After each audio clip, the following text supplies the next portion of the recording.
Gaur egun internet informazio iturri nagusi bihurtu da. Arazo bakarra dago, sarean publikatzen den guztia ez da egia.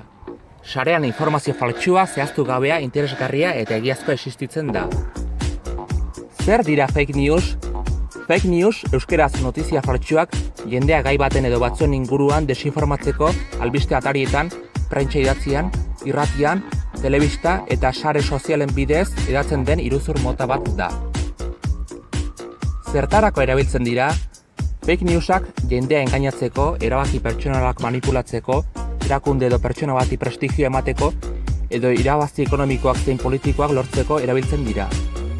Beste askotan notizia faltsu hauek phishing egiteko ere erabiltzen dira. Nola ekidin notizia faltsuetan eroritzea? Hainbat aholku daude notizia faltsuetan ez eroritzeko.